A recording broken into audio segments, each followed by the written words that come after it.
Mostly ಅವತ್ತು ಈ shed 12 shed ಆ ಶೆಡ್ಡು 3 ಶೆಡ್ಡು ಅವ್ರದ್ದು. ಇಲ್ಲಿ ಸಾಯಂಕಾಲ ಹೊತ್ತು ಬೆಂಬಲ್ ಓವರ್ ಆದರೆ ಯಾವ ಥರ ಜನ ಹೋಗ್ತಾಯಿದ್ರು ಆ ಥರ ಇಲ್ಲಿಂದ ಜನ ಹೋಗ್ತಾಯಿದ್ರು. ಅಷ್ಟು ಜನ ಸ್ಟ್ರೆಂತ್ ಇತ್ತು, ಅಷ್ಟು ಕೆಲಸ ನಡೀತಾ ಇತ್ತು. ಹೋಗ್ತಾ ಬರ್ತಾ ಏನಾಯಿತು, ಬೆಂಬಲ್ ಯಾವತ್ತು ಆಕ್ಸಿಡೆಂಟು ಬೆಂಬಲ್ ಸ್ಟಾಪ್ ಆಯಿತು ಆವತ್ತಿಂದ ಓನ್ ಮೆಟೀರಿಯಲ್ ಹಾಕಿ ಸಪ್ಲೈ ಮಾಡಿರಿ ಅಂತ ಒಂದು ಸ್ಕೀಮ್ ಇದು ಮಾಡಿದ್ರು. ಯಾರ ಹತ್ರ ಬಂಡವಾಳ ಇರುತ್ತೆ. ಅದಕ್ಕೆ ಮುಂಚೆ ಏನಾಗಿತ್ತು ಅಂದರೆ ಮೆಟೀರಿಯಲ್ ಎಲ್ಲ ಬೆಂಬಲ್ ಸಪ್ಲೈ ಮಾಡ್ತಾಯಿದ್ರು, ಲೇಬರ್ ಕಾಸ್ಟ್ನಲ್ಲಿ ಮಾಡಿ ಸಪ್ಲೈ ಮಾಡ್ತಾಯಿದ್ರು, ಬೆಂಬಲ್ಗೆ ಮಾಡ್ತಾಯಿದ್ರು. ಅವಾಗ ವರ್ಕೌಟ್ ಆಗ್ತಾಯಿತ್ತು, ಏನೋ ರನ್ ಆಗ್ತಾಯಿತ್ತು, ಚೆನ್ನಾಗಿ ರನ್ ಆಯಿತು. ಯಾವಾಗ ಆನ್ಸರ್ಟು ಬೆಂಬಲ ನೀವು ಓನ್ ಕಾಸ್ಟ್ನಲ್ಲಿ ಸಪ್ಲೈ ಮಾಡಬೇಕು ಅಂತ ಹೇಳಿದ್ರು, ಯಾವಾಗ ಓನ್ ಕಾಸ್ಟ್ನಲ್ಲಿ ಸಪ್ಲೈ ಮಾಡಿ ಮೆಟೀರಿಯಲ್ಲು ಅಂತ ಬಂತು, ಬಂಡವಾಳ ಎಷ್ಟು ಯಾರ ಹತ್ರ ಅಷ್ಟು ಅವಾಗೇನಾಯಿತು, ಸ್ವಲ್ಪ ಕಡಿಮೆ ಆಯಿತು. ಸುಮಾರು ನಾನು ಈ ಇಂಡಸ್ಟ್ರಿ 45 ವರ್ಷದಿಂದ ಇದ್ದೀನಿ, 45 ಇಯರ್ಸ್ ಆಯಿತು ಅಲ್ವಾ. ಅದಕ್ಕೆ ಹೇಳ್ತಾ ಹಿಸ್ಟ್ರಿ ನನಗೆ ಗೊತ್ತು, ಇಲ್ಲಿ ಏನೇನು ನಡೀತದೆಯಲ್ಲ. ಅದು ನಮ್ಮ ಮೋಸ್ಟ್ ಇಲ್ಲಿರೋರು ಕೆಲಸ ಮಾಡೋರ ಬಗ್ಗೆ ಸೀನಿಯರ್ ಇರ್ತಾರೆ, ನೋಡಿದ್ರೆ ಗೊತ್ತಾ. ನಾನು BGML ಕೆಲಸ ಮಾಡ್ತಾಯಿದ್ದೆ, ಅಲ್ಲಿಂದ ಮುಗಿಸ್ಕೊಂಡು ಬಂದು ಶೆಡ್ನಲ್ಲಿ ಕೆಲಸ ಮಾಡ್ತಾಯಿದ್ದೆ, ಎಲ್ಲ ಮಾಡಿದ್ದೀವಿ ಸರ್. ಈಗ ನೀವು ಅಂದರೆ ಒಂದು ಇವಾಗ ಹೇಳ್ತಾನಲ್ಲ ಆನ್ಸಿಡರ್ ಬೆಂಬಲ್ ಅವ್ರು ಏನು ಮಾಡ್ತಾಯಿದ್ರು, ಮೆಟೀರಿಯಲ್ ಕೊಡ್ತಾಯಿದ್ರು, ಚೆನ್ನಾಗಿ ಕೆಲಸ ಮಾಡ್ತಾಯಿದ್ರು, ಮೆಟೀರಿಯಲ್ ಸಪ್ಲೈ ಕೊಡ್ತಾಯಿದ್ರು, ಯಾವ ಥರ ನಮಗೆ ಬೇಕು ಆ ಥರ ಕೊಡ್ತಾಯಿದ್ರು. ಯಾವತ್ತು ಈ ಬೆಂಬಲೆಲ್ಲ ಆನ್ಸಿಡರ್ ಸ್ಟಾಪ್ ಮಾಡಿದ್ರು ಅವಾಗಿಂದ ಇದು ಡೌನ್ ಆಗುತ್ತೆ. ಕೆಲಸಗಳನ್ನು ಈ ಊದ್ಬತ್ತಿಗಳು ಸ್ವಲ್ಪ ಬರ್ತಾಯಿದ್ದಾರೆ, ಅಲ್ಲಿ ಮಾಡ್ತಾಯಿದ್ದಾರೆ. ಊದ್ಬತ್ತಿಯಲ್ಲಿ ಎಷ್ಟು ಸಂಪಾದನೆ ಬರುತ್ತೆ, ಸ್ವಲ್ಪ ದಿವಸ ಮಾಡ್ತಾರೆ, ಕ್ಲೋಸ್ ಮಾಡ್ತಾರೆ. ಆ ಲಾಸ್ಟಲ್ಲಿ ಕುಸ್ಬತ್ತಿ ಅಂತ ಸ್ಟಾರ್ಟ್ ಮಾಡಿದ್ರು. ಸುಮಾರು ಯಾರೋ ಪುಸ್ತಕ ಹೆಸರು ಗೊತ್ತಿಲ್ಲ, ಬಂದು ಸ್ಟಾರ್ಟ್ ಮಾಡಿದ್ರು. 3-4 ಶೆಡ್ ಸ್ಟಾರ್ಟ್ ಮಾಡಿದ್ರು, ಚೆನ್ನಾಗಿ ರನ್ ಆಯಿತು. ಬರ್ತಾ ಏನಾಯಿತು, ಕಡಿಮೆ ಆಯಿತು. ಅವನಿಗೂ ಲಾಸ್ ಆಯಿತು ಅಂತ ಕ್ಲೋಸ್ ಮಾಡ್ಕೊಂಡೇ ಹೋಗು. ಆ ಥರ ಆದರೆ ಎಲ್ಲಿ ಡೆವಲಪ್ ಆಗುತ್ತೆ. ಆ ಥರ ಮಾಡಬೇಕಾದ್ರೆ ಇವಾಗ ನಾನು ಇಲ್ಲಿ ಸ್ಟಾರ್ಟ್ ಮಾಡ್ತಾರೆ, ನನಗೆ ಸಪೋರ್ಟ್ ಬೇಕು. ಇವಾಗ ಬೆಂಬಲ್ ಅವರು ನಮಗೆ ಸಪೋರ್ಟ್ ಮಾಡ್ತಾಯಿದ್ದಾರೆ. ಈ ಥರ ಡೌನ್ ಆಗೋ ಚಾನ್ಸ್ ಇರಲಿಲ್ಲ. ಅವ್ರು ಕೊಡ್ತಾರೆ. ಇವಾಗ ಇಲ್ಲಿಂದ ಬೆಂಗಳೂರು ಕಳಿಸ್ತಾರೆ, ಬೆಂಗಳೂರು ಕಳಿಸ್ಬಿಟ್ಟು ಅಲ್ಲಿಂದ ಮಾಡಿಸ್ಕೊಂಡು ಬರ್ತಾರೆ. ಆಗ ಟ್ರಾನ್ಸ್ಪೋರ್ಟ್ ಏನಾಯಿತು, ಬೆಂಗಳೂರು ಹೋಗೋದು ಬರೋದು ಇದೆಲ್ಲ ಏನಾಗುತ್ತೆ, ಅದು ಅದನ್ನು ಇಲ್ಲೇ ಕೊಡ್ಬೋದು ಸರ್. ಇವಾಗ ಅವ್ರಿಗೆ ಗೊತ್ತು. ನಾವು ಅವಾಗ ಹೇಳಬೇಕಂದ್ರೆ ನಾವು ಸರ್ವಿಸ್ದೇ ಇರ್ಬೋದು, ಬಟ್ ಅವರು ಡೆವಲಪ್ ಮಾಡಬೇಕಾದ್ರೆ ಅಂಥವ್ರು ಡೆವಲಪ್ ಮಾಡಿಸ್ಬೋದು. ಬಟ್ ಯಾರಿಗೂ ನಮ್ಮ KGF ಡೆವಲಪ್ ಮಾಡಬೇಕು ಅಂತ ಇಂಟ್ರೆಷನ್ ಯಾರೂ ಇಲ್ಲ.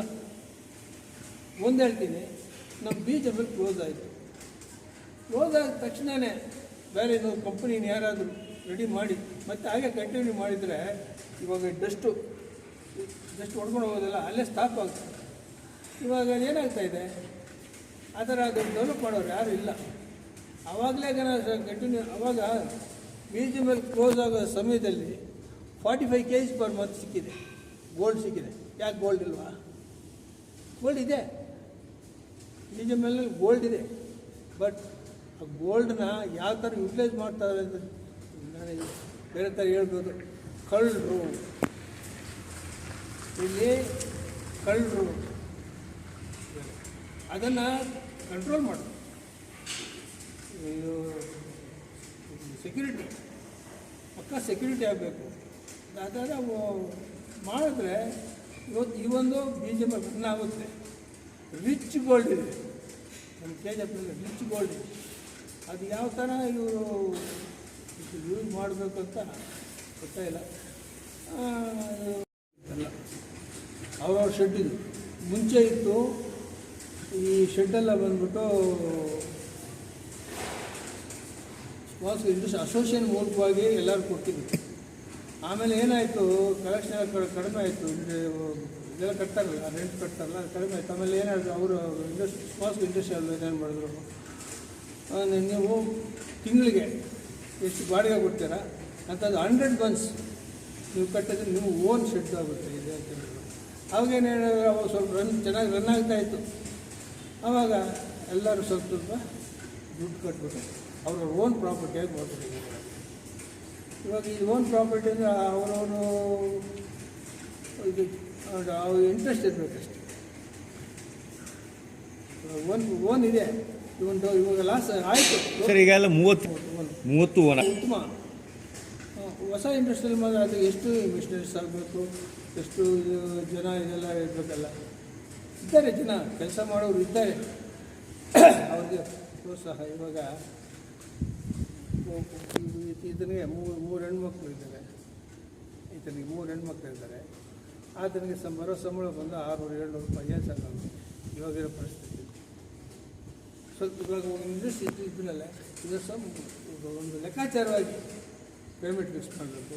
ಒಂದು ಲೆಕ್ಕ ಯಾವುದಾದ್ರು ಡೆವಲಪ್ಮೆಂಟು ಪ್ರಾಡಕ್ಟ್ ತೊಗೊಂಡು ಬರಬೇಕು, ಡೆವಲಪ್ ಮಾಡಿ ಸಪ್ಲೈ ಮಾಡಿದ್ರೆ ರನ್ ಆಗುತ್ತೆ. KGF ಮುಟ್ಟಾಳ್ರಲ್ಲ, KGF ಅಂದರೆ ಒಳ್ಳೆ ಎಜುಕೇಟೆಡ್ಸ್ ಇದ್ದಾರೆ KGF. ಅದಕ್ಕೆ ಗೌರ್ಮೆಂಟ್ ಸ್ಟೆಪ್ ತಗೋಬೇಕು. ಗೌರ್ಮೆಂಟು ಸ್ವಲ್ಪ ಇದು ಮಾಡಿ ಡೆವಲಪ್ ಮಾಡಿದ್ರೆ ರನ್ ಆಗುತ್ತೆ, ಡೆಫಿನೆಟ್ಲಿ ರನ್ ಆಗುತ್ತೆ. ಅದೇ ಹೇಳ್ತೀನಲ್ಲ, 1967 ಸ್ಟಾರ್ಟ್ ಈ ಶೆಡ್ಡಿ ಇದ್ದಿದ್ದು. ನಾವೆಲ್ಲ ಬಂದ್ಬಿಟ್ಟು ಅಲ್ಯೂಮಿನಿಯಂ ಫ್ಯಾಕ್ಟ್ರಿ ಅಂತ ಹೇಳ್ತಾಯಿದ್ವಿ. ನಾವೆಲ್ಲ ನಡ್ಕೊಂಡು ಬಂದು ನೋಡ್ಕೊಂಡು ಹೋಗ್ತಾಯಿದ್ವಿ, ನೋಡೋಣ ಯಾವ ಥರ ಇದೆ ಅಂತ. ಆಮೇಲೆ ಬೆಮ್ಮೆಲ್ ಸ್ಟಾರ್ಟ್ ಆಗಿದ್ದು ಅವಾಗಲೇ. ಬೆಮ್ಮೆಲ್ ಸ್ಟಾರ್ಟ್ 1967. ನಾವು ಸ್ಕೂಲಿಂದ ಬುತ್ತಿ ಕಟ್ಕೊಂಡು ನೋಡೋಣ ಬೆಂಬಲ ಯಾವ ಥರ ಇದೆ ನೋಡ್ಕೊಂಡು ಬರೋಣ. ಅವಾಗ LW ಫ್ಯಾಕ್ಟ್ರಿ ಕನ್ಸ್ಟ್ರಕ್ಷನ್ ಆಗ್ತಾಯಿತ್ತು 1967ನಲ್ಲಿ. ಆಮೇಲೆ ಸ್ವಲ್ಪ ಡೆವಲಪ್ ಆಯಿತು. ಏನು ಇವಾಗ ಯಾಕೆ ಇವಾಗ ಮುಂಚೆ ಚೆನ್ನಾಗಿ ಹೋಗ್ತಾ ಇದ್ದಿದ್ದೇನು ಇವಾಗ ಲಾಸ್ ಆಗಿ ಹೋಗೋಕ್ಕೆ ಕಾರಣ ಏನು ಹೇಳಿ? ಇವಾಗ ಬೆಮ್ಮೆಲ್ ಲಾಸ್ ಅಂತ ಹೇಳ್ಬಿಟ್ಟು ಡೌನ್ ಪೊಸಿಷನಲ್ಲಿ ಬರ್ತಾಯಿದ್ದಾರೆ. ಆವಾಗ 7,000 ಚೇಂಜ್ ಕೆಲಸ ಮಾಡ್ತಾಯಿದ್ರು. ಇವಾಗ ನೋಡಿದ್ರೆ 150, 1,500, 2,000 ಜನ ಕೆಲಸ ಮಾಡ್ತಾಯಿದ್ದಾರೆ. ಯಾಕೆ ಆ ಥರ ಸೂಪರ್ ಬಿಡಿ.